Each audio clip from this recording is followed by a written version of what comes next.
Subscribe to Storylab. Now, let's begin this one. The snow had started falling around 3 in the afternoon. The kind of heavy, wet flakes that turned Seattle's hills treacherous. Kenneth Owen sat in his Lincoln Town car across from the Morgan house, engine idling, watching the Christmas lights blink in rhythm with his daughter's muffled sobs through the bay window. He'd been parked there for 20 minutes, waiting. His grandson Clay's bicycle, the one Kenneth had bought him for his 7th birthday, lay abandoned in the driveway, half buried in slush. Kenneth was 72, but his hands on the steering wheel were steady as a surgeon's. The years had weathered his face into something resembling carved oak, all hard angles and deeper shadows, but his eyes remained sharp, the pale blue of a winter sky that promised storms. Those eyes had watched bad men confess to worse things. They'd seen corrupt politicians crumble and organized crime bosses beg. For 40 years, Kenneth Owen had been the name whispered in boardrooms and back alleys when someone needed a problem to disappear. Not killed. Kenneth wasn't a killer, though he'd known plenty. He was something different, a man who understood that information was currency and leverage was power. A fixer, they called him. The kind of man senators called when their mistresses got pregnant. The kind judges contacted when evidence needed repositioning. The kind even the Cosa Nostra relied on when they needed something delicate handled. He'd retired 8 years ago after Miranda's mother passed, bought a quiet house in Bellingham, spent his days fishing and his evenings reading. He'd promised Dorothy on her deathbed that he'd stay clean, stay out of the life. He kept that promise. Until tonight. The front door of the Morgan house flew open. Brad Morgan, Kenneth's son-in-law of 4 years, dragged Miranda onto the porch by her arm. Even from across the street, Kenneth could see the bruise forming on his daughter's cheek. His jaw tightened, but he didn't move. Not yet. Miranda was 31, a paralegal with a good head on her shoulders. At least, she had been before Brad. Kenneth remembered the woman who'd graduated top of her class at UW, who'd wanted to be a lawyer like her father had almost been, before he'd chosen a different path. The woman on that porch was a shell, shoulders hunched, her Christmas sweater torn at the collar. Mommy, Clay appeared in the doorway, clutching a stuffed elephant Kenneth had won him at the Puyallup Fair. The boy's face was streaked with tears, his small frame shaking in just a t-shirt and pajama bottoms.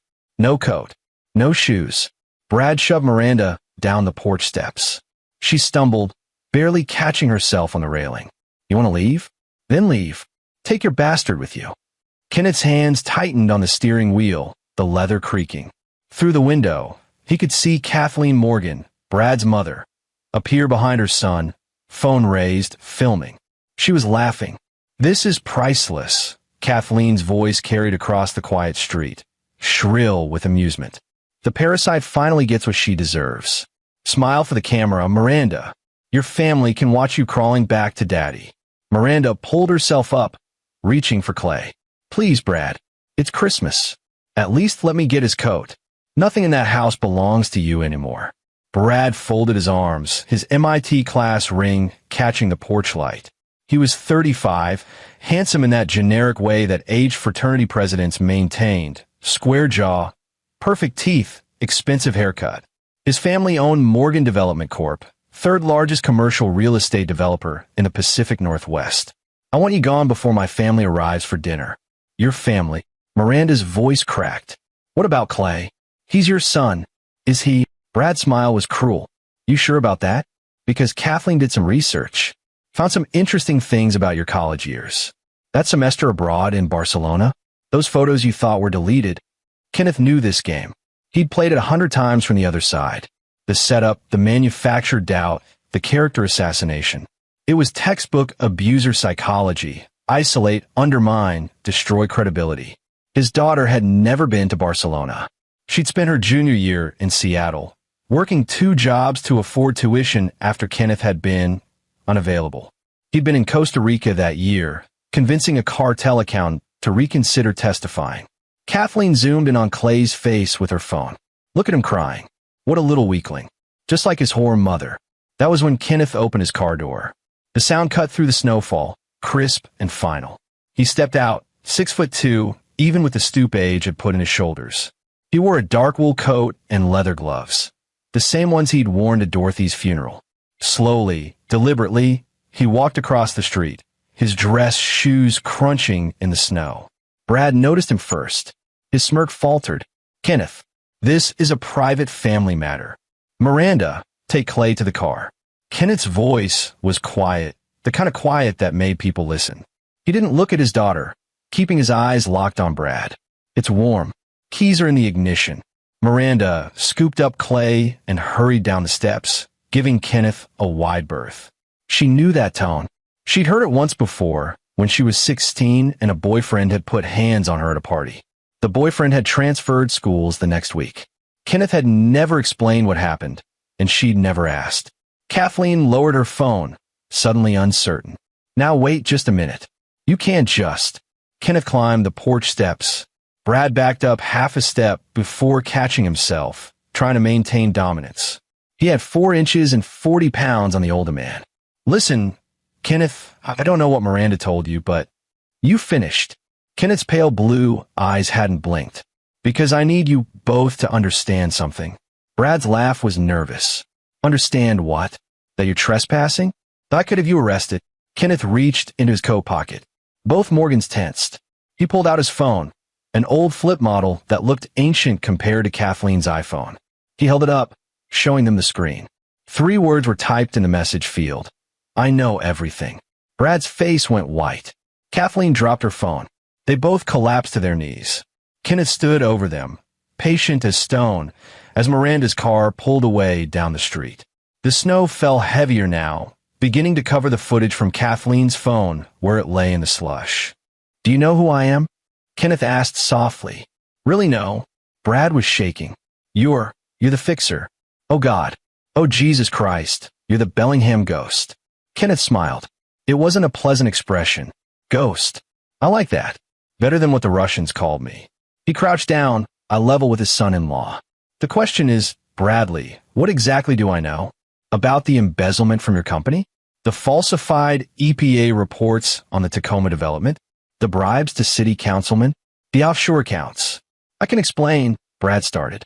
"Or maybe," Kenneth continued, standing and turning to Kathleen, "I know about your little side business, Kathleen. The one where you sell insider information about Morgan Development's land acquisitions to competitors. The one you've been running for 12 years, skimming millions." Kathleen's mouth opened and closed soundlessly. "Or perhaps," Kenneth said, his voice dropping even lower, "I know about what happened to Miranda's predecessor. Your first wife, Brad. Amelia. The one who fell down the stairs. The one whose death was ruled accidental, even though the insurance payout was suspiciously large." Brad looked up, tears streaming down his face. "That was an accident. I swear." "Was it?" Kenneth pulled out a small envelope from his other pocket and dropped it in the snow between them. "Because I have security footage from your building that night. Cameras you didn't know about. Cameras I had installed 3 years ago because Dorothy asked me to look after our daughter when she married you. I told her you were bad news. I told her to wait. She didn't listen. Love makes us stupid that way." He pulled out a second envelope. "This one has blood work from Amelia's autopsy. The one that was inconclusive. I had samples preserved. Modern toxicology is remarkable." Kathleen was sobbing now. Please, we'll do whatever you want. I know you will." Kenneth stepped back, his shoes leaving perfect impressions in the fresh snow. "Here's what happens next. Tomorrow morning, you're going to receive visitors. Federal agents, police, attorneys. People who owe me favors. People who've been waiting for the right time to move on some very interesting cases." "You can't." Brad tried to stand. Kenneth's look put him back on his knees. "I can. I will. Unless." Kenneth paused, letting the word hang in the frozen air. "Unless you do exactly what I tell you to do when I tell you to do it. Starting with signing divorce papers that give Miranda full custody, this house, and 70% of your assets." 70%. Brad's voice cracked. That's merciful," Kenneth said. "Considering what I could do. Considering what I've done to people who hurt my family." He leaned down, his breath misting in the cold. "Do you know what happened to Dorothy's oncologist? The one who misdiagnosed her cancer. Wasted 6 months when treatment could have mattered." Neither Morgan spoke. He lives in Guatemala now. Changed his name. Still can't sleep without pills. Every night, he wonders if this is the night I decide Mercy expires. Kenneth straightened. He got Mercy because Dorothy asked me for it. She asked me to be better, to let the law handle it. He looked at the Christmas lights strung across the porch, at the wreaths and garland that decorated a house that had hidden such ugliness. Dorothy's gone now, he said quietly, and Miranda didn't ask me for Mercy. She doesn't even know I'm here. Kenneth walked down the steps, stopped, and looked back. You have until 9 a.m. tomorrow to have those papers drafted and signed. I'll send my attorney. His name is Art Barrett. He'll know what to include. If those papers aren't perfect, if there's even one clause designed to cheat my daughter, then everyone, the FBI, the IRS, the Seattle PD, the Seattle Times, everyone gets copies of what I have. And if we comply? Kathleen whispered. Kenneth considered this. Then maybe you only lose everything instead of spending the next 20 years in federal prison. He paused. Of course, I'll be watching. Both of you. For the rest of your lives. And if you ever come near Miranda or Clay again, if you even speak their names, then what happens next will make federal prison look like Mercy. He turned and walked back to his car, leaving them kneeling in the snow. Kathleen's phone still recording, capturing every word, every moment of their humiliation. As Kenneth drove away, following Miranda's taillights towards safety, he allowed himself the smallest smile. The first move was always about establishing dominance, making them understand the scope of their mistake. The real work would come later, after they'd had time to process their fear, to convince themselves maybe it wasn't as bad as it seemed. That's when he'd show them just how bad it really was. Miranda's apartment in Wallingford was small but comfortable, the kind of place she'd rented secretly 6 months ago when Brad's rages had started escalating. Kenneth had found out about it within a week. He still had people who watched, who reported, but he'd said nothing. Dorothy had taught him that sometimes people needed to find their own way to the exit. But this was different. This was his grandson shivering in wet pajamas on Christmas Eve, his daughter's face bruised and swollen from Brad's fists. This was a line crossed that couldn't be uncrossed. Clay was asleep on the couch now, wrapped in Kenneth's coat, the stuffed elephant clutched to his chest. Miranda sat at the kitchen table, a bag of frozen peas pressed to her cheek, watching Kenneth make coffee with the kind of practiced efficiency that came from decades of late nights and hard conversations. You need to see a doctor, Kenneth said, not turning around. Get the injuries documented. Photographs, medical report, everything. Dad. Miranda's voice was hollow. What did you do? Kenneth poured 2 cups, added cream to hers the way she'd liked it since she was 12. He sat down across from her, his movements careful, deliberate. I did what needed doing. What you said on that porch, the embezzlement, the EPA reports, Amelia. She set down the peas, her dark eyes, Dorothy's eyes, fixed on him. Is it true? Did you really have evidence of all that? Kenneth sipped his coffee. Some of it. How much? He met her gaze. Does it matter? Miranda laughed, a broken sound. You bluffed. Oh my God, you bluffed. I leveraged available intelligence to create a strategic advantage, Kenneth corrected mildly. There's a difference. What's the difference? A bluff implies uncertainty. I wasn't uncertain. He set down his cup. I've known Brad Morgan was a problem since your second date. I know his college roommate sold cocaine out of their dorm. I know his mother filed for bankruptcy twice before marrying his father. I know Brad cheated on his LSATs and paid someone $5,000 to write his graduate thesis. How could you possibly? Because that's what I did, Miranda. For 40 years, I collected information. I found leverage. I made problems disappear. Kenneth's expression softened slightly. And when my daughter started dating the son of family I'd investigated 15 years ago for insurance fraud, you're damn right I paid attention. Miranda was quiet for a long moment. Outside, the snow had stopped, leaving the city muffled and white. You investigated the Morgans? When? 2008. Marvin Morgan, Brad's father, was involved in a scheme to defraud investors in a failed condo development. I was hired by one of the investors to persuade him to make restitution.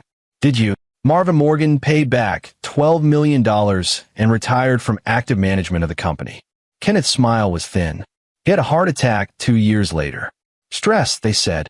Jesus, Dad. Miranda stood up, paced to the window. Why didn't you tell me? Why didn't you warn me about Brad? Would you have listened? She didn't answer because they both knew the truth.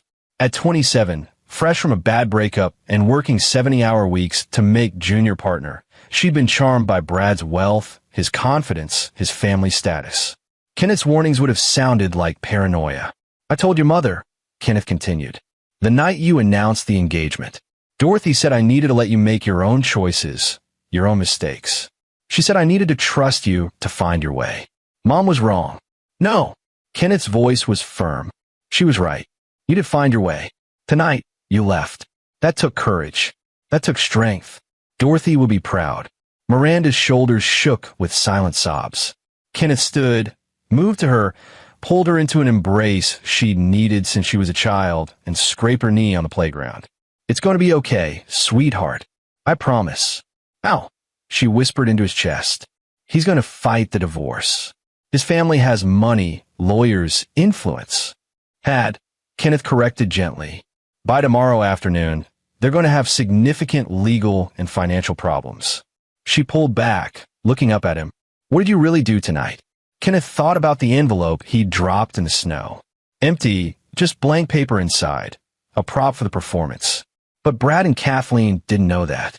They were probably still on their knees, or maybe they'd crawled inside to their computers, desperately trying to figure out what evidence he actually had, what secrets he'd uncovered. The beauty of fear was that it made people confess to things you didn't even know about. I started a clock, he said. At 3 a.m., Kenneth's phone buzzed. Not the flip phone he'd shown the Morgans, but his real phone, a smartphone encrypted 3 ways. The message was from Art Barrett, his attorney, and one of the few people who'd worked with Kenneth in the old days and survived to tell about it. They're biting. Morgan called 2 lawyers already. Both declined to take the case. They know your name is attached. Kenneth typed back, good. Let him panic. Papers ready for 9 a.m. Drafted and brutal. Miranda gets everything she deserves plus punitive damages. You sure about this approach? Morgan could still fight. He won't. Not when he realizes fighting means discovery. What discovery? What do you actually have on him? Kenneth smiled in the darkness of Miranda's living room, watching his grandson sleep. That's the beautiful part, Art. I don't need to have anything. I just need Brad to believe I do. That's not how the law works, Kenneth. No, but it's how fear works. He set down the phone and pulled out the old flip phone, the burner he'd used for the show. Already he'd received 3 voicemails and 12 text messages from Brad. Begging, threatening, bargaining. Kenneth deleted them all without listening. The real game was just beginning. Brad Morgan's hands shook as he poured his 4th whiskey of the night. The sun was coming up over Puget Sound, gray light filtering through the floor-to-ceiling windows of the house he'd thrown his wife out of just hours ago. The house that apparently he wouldn't own much longer. Kathleen sat at the kitchen island, her face pale, her perfectly styled hair in disarray. We should call the police. This is extortion. And tell them what? Brad's voice was raw from crying, from panic. That Kenneth Owen threatened us? The man's a ghost, Mother. He doesn't exist on paper. I've been looking all night. There's no address, no tax records under that name in Washington since 2015. It's like he disappeared. Everyone exists somewhere. Not him. Brad drank, the alcohol burning, but not helping. I made calls. Called everyone I know in business and law enforcement. You know what they said? They said if Kenneth Owen is involved, we should do whatever he asks and pray it's enough. He pulled up his laptop, showed her the search results he'd compiled. There's a legend in certain circles. They call him the Bellingham Ghost, a fixer who worked the Pacific Northwest for decades. The man who got Governor Trent's DUI erased. The man who convinced the Yakima cartel to relocate to Portland. The man who... These are stories, Kathleen interrupted. Urban legends. You're letting fear. Mitchell Crane, Brad said quietly. Kathleen stopped talking. You remember Mitchell Crane? Dad's business partner? The one who embezzled from the company in 2007. He went to prison. No, he didn't. He disappeared. Took a plea deal that we never saw the terms of, then vanished. No trail, no forwarding address, nothing. Dad said it was handled quietly. Brad pulled up an old photo from his father's files, one he'd found in the safe after Marvin died. It showed his father shaking hands with a younger Kenneth Owen, both men in expensive suits, standing in front of the original Morgan Development office. "Dad knew him," Brad whispered. "Dad used him. And when Dad died, the lawyer who handled the estate, you remember his name?" Kathleen's face went ashen. "Art Barrett. The same Art Barrett who's coming here at 9 a.m. with divorce papers." Brad's laugh was hysterical. "We're fucked, Mother. Completely fucked. Kenneth Owen has been in our lives for years, and we never even knew it. Then we run," Kathleen said desperately. "We liquidate what we can, get on a plane. To where? He said he'd be watching. Do you think a man like that doesn't have people everywhere?" Brad slumped in his chair. "No, we sign the papers. We give Miranda the house, the money, everything he demands. And then we pray that's enough. And if it's not," Brad looked at his mother, saw his own terror reflected in her eyes.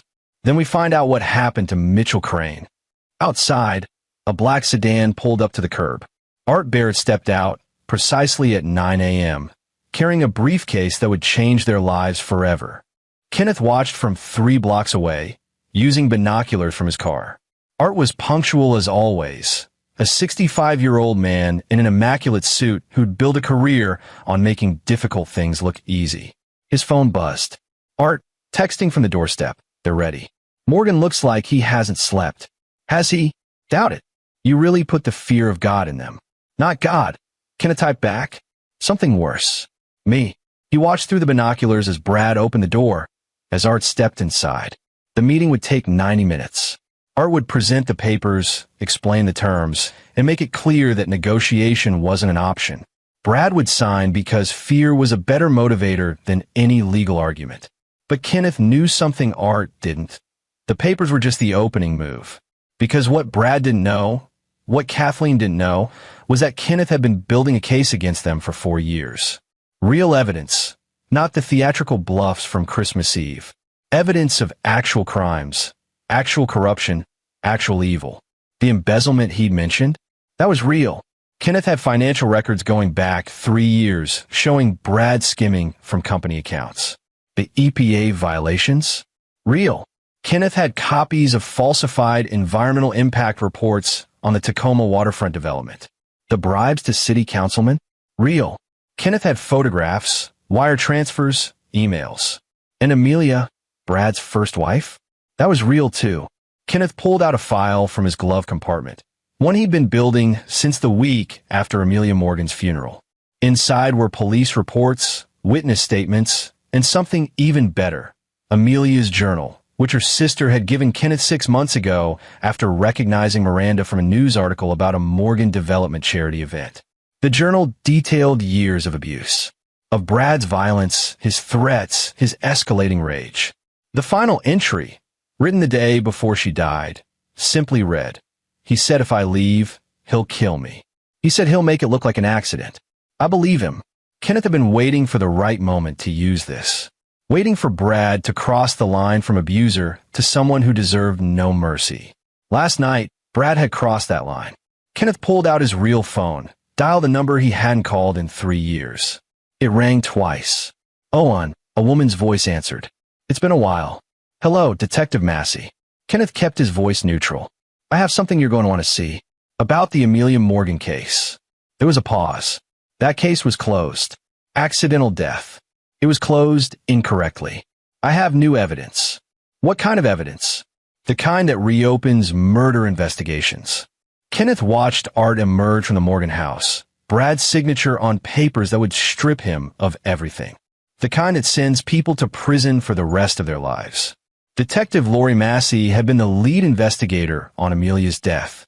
She'd suspected foul play, but hadn't had enough to make charges stick. Kenneth had worked with her once, years ago, on an unrelated case. She was honest, competent, and she hated seeing guilty people walk free. "I'm listening," she said. "Not over the phone.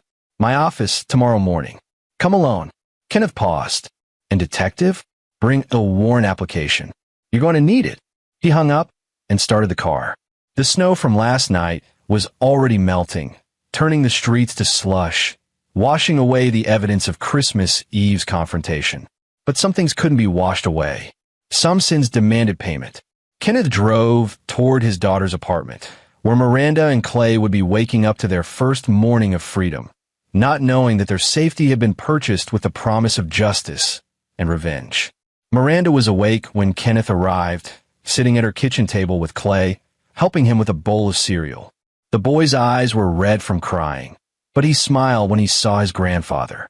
"Grandpa!" Clay jumped down from his chair, ran to Kenneth with his arms outstretched. Kenneth caught him, lifted him up, this small life that meant everything. "How's my brave boy?" "Mommy says we're staying here now, that we don't have to go back to the bad house." Kenneth met Miranda's eyes over Clay's head. She'd been crying too, but there was something else in her expression now. Hope, maybe, or relief. "That's right," Kenneth said. "You're safe now. Both of you." He set Clay down, ruffled his hair. "Why don't you go watch cartoons for a bit? Grandpa needs to talk to Mommy." Clay nodded, grabbed his stuffed elephant, and disappeared into the living room. Kenneth sat across from Miranda, slid the papers Art had just texted him across the table. The signed divorce papers, giving her everything. Miranda read them, her hands shaking. "This can't be real. Brad would never agree to this." "He did. This morning. It's done." "But how?" "Because he's terrified. Because he knows I have the power to destroy him." Kenneth leaned forward. "But that's not enough for me, Miranda. I need you to tell me everything. Every bruise, every threat, every moment of fear. I need you to tell me the truth about your marriage." Miranda was quiet for a long moment. Then, slowly she began to talk. She told him about the first time Brad hit her, 3 months after the wedding. How he'd apologized, cried, sworn it would never happen again. How it happened again 2 weeks later. And again. And again. She told him about Kathleen, how Brad's mother encouraged the abuse, called Miranda weak, told her son he needed to control his woman. She told him about the miscarriage last year, how Brad had pushed her down the stairs and Kathleen had coached her on what to say at the hospital. She told him about the financial control, how Brad had closed her bank accounts, taken her credit cards, made her ask permission for every purchase. She told him everything, and Kenneth listened with the patience of a man who had heard 1,000 confessions, recorded them, used them to build cases that ended lives. When she finished, he reached across the table and took her hand. "I'm sorry," he said simply. "For what?" "For not seeing it sooner. For trusting Dorothy's judgment over my own instincts. For letting you suffer. Dad, you couldn't have known." "I knew," Kenneth said flatly. "I knew Brad was dangerous. I knew his family was corrupt. I chose to respect your choices instead of protecting you. That was wrong. What are you going to do?" Kenneth stood, walked to the window. Outside, the city was waking up, people going about their normal lives, unaware that in this small apartment, a man who'd once made governors sweat was making a decision that would change everything. "I'm going to make sure Brad and Kathleen can never hurt anyone again," he said. "Not you, not Clay, not any other woman Brad decides to terrorize. The divorce papers are just the beginning." Kenneth turned to face her. "Tomorrow, the police are going to reopen the investigation into Amelia Morgan's death. They're going to find evidence that points to Brad as her killer. They're going to find that Kathleen helped cover it up." Miranda's eyes widened. "You have evidence?" "I have Amelia's journal. I have witness statements. I have enough to make them investigate. And once they investigate, they'll find the rest." "What if they don't? What if Brad gets away with it?" Kenneth smiled, and it was the coldest thing Miranda had ever seen. "He won't, because I'm going to make sure every piece of evidence they need finds its way to them. And if the law fails, if somehow Brad slips through the cracks." He trailed off. "Then what?" "Then I handle it my way." Miranda should have been horrified. She should have argued, insisted that the law would be enough, that revenge wasn't the answer. Instead, thinking of her bruises, her fear, her son's tears, she just nodded. "Okay, Dad, do what you have to do." Kenneth moved to the door, paused. "Get some rest. Tomorrow, I'm taking you and Clay to a safe house. Somewhere no one can find you until this is finished." "A safe house?" "Dad, that seems extreme." "Extreme would be underestimating how desperate Brad and Kathleen are going to become when they realize I'm not stopping with the divorce." His expression softened. "Trust me, sweetheart. I've done this dance before. They're going to lash out, try to hurt you to get to me. I won't let that happen. After he left, Miranda sat in the silence of her apartment, holding the divorce papers that represented her freedom, wondering what her father had become and what he was about to do. The safe house was actually a cabin Kenneth owned in the San Juan Islands, accessible only by private ferry. He'd bought it 20 years ago under a shell corporation, used it for meetings that needed to stay off the record. It had solar panels, a generator, enough supplies to last months, and no digital footprint. By noon, Miranda and Clay were settled in, the boy delighted by the beach and the promise of adventure, his mother exhausted but grateful. Kenneth left them with a satellite phone and instructions: call no one, go nowhere, wait. Then he returned to Seattle and began the real work. Detective Lori Massey was waiting in his office when he arrived, her face skeptical but interested. Kenneth's office was in a nondescript building in Pioneer Square, the kind of place that looked abandoned but wasn't. Inside, it was all dark wood and leather, files organized with military precision, a space that smelled of old paper and older secrets. Owen, she stood as he entered, a woman in her late 40s with iron gray hair and eyes that missed nothing. This better be good. I don't like wasting time on closed cases. Kenneth didn't shake her hand, just gestured to a chair and sat behind his desk. What do you remember about Amelia Morgan? Young wife of a real estate heir. Fell down the stairs in their Laurelhurst home. Broken neck, died instantly. Husband claimed she was drunk, tripped. Talk screen showed elevated BAC. Coroner ruled it accidental. What did your gut say? Massey's jaw tightened.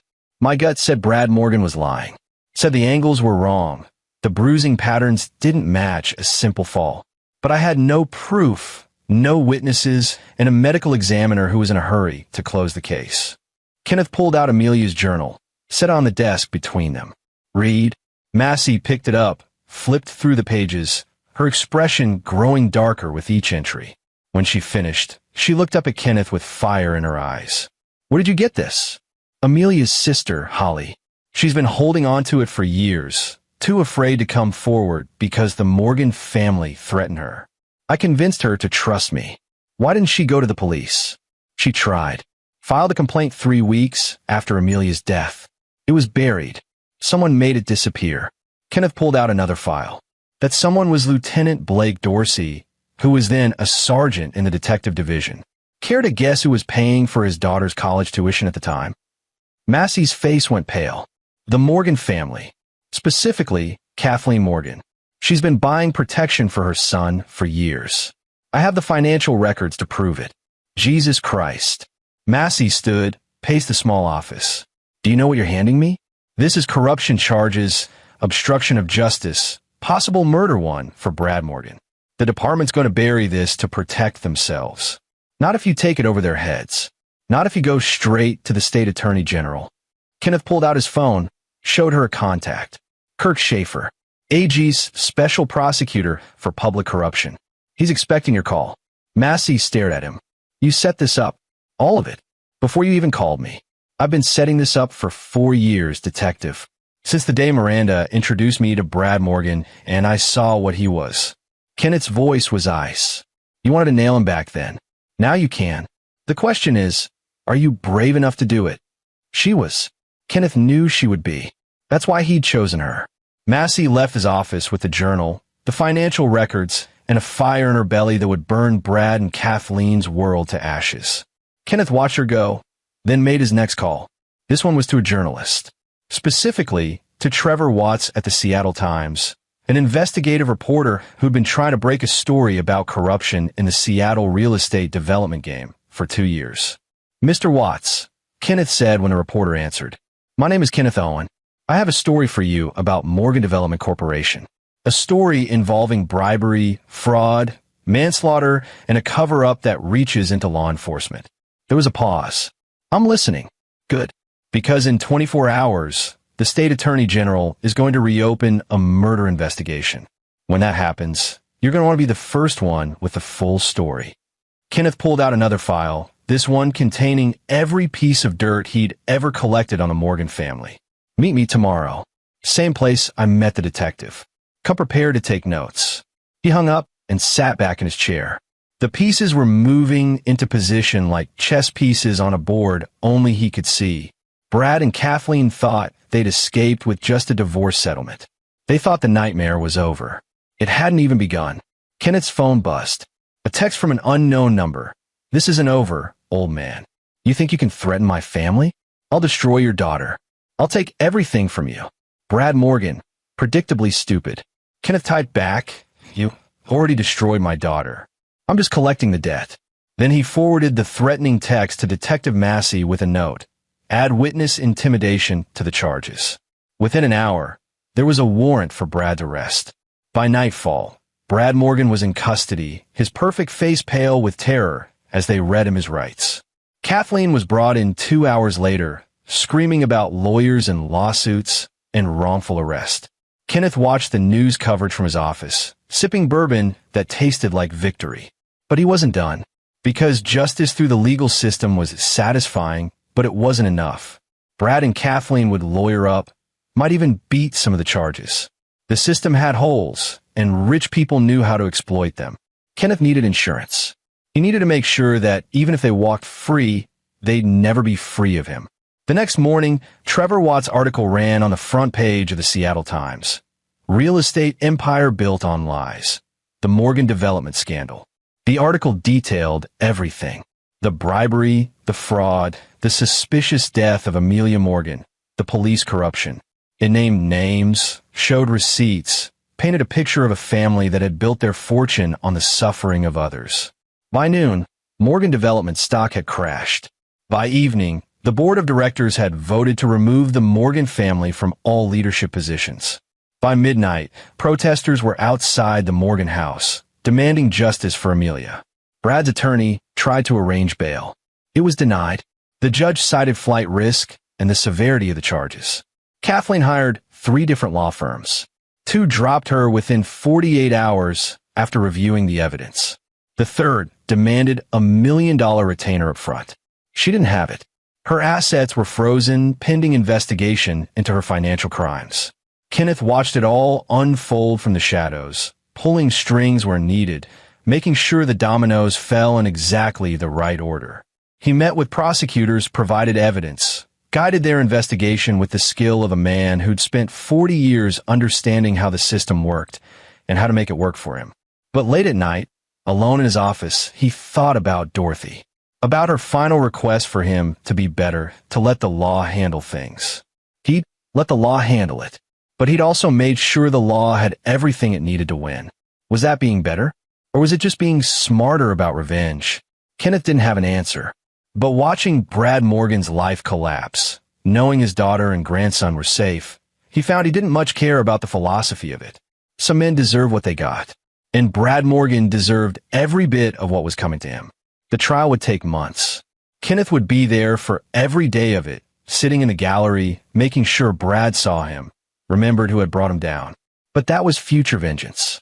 For now, Kenneth drove back to the San Juan Islands, to the cabin where Miranda and Clay were waiting to tell his daughter that she was free. Truly, finally free. And if Brad Morgan and Kathleen ever walked out of prison, which Kenneth would make sure they didn't, they would spend the rest of their lives looking over their shoulders, wondering when the Bellingham ghost would come for them again. Because that's what ghosts did. They haunted. Forever. This is where our story comes to an end. Share your thoughts in the comments section. Thanks for your precious time. If you enjoyed this story, then please make sure you subscribe to this channel. That would help me a lot. Click on the video you see on the screen, and I will see you there.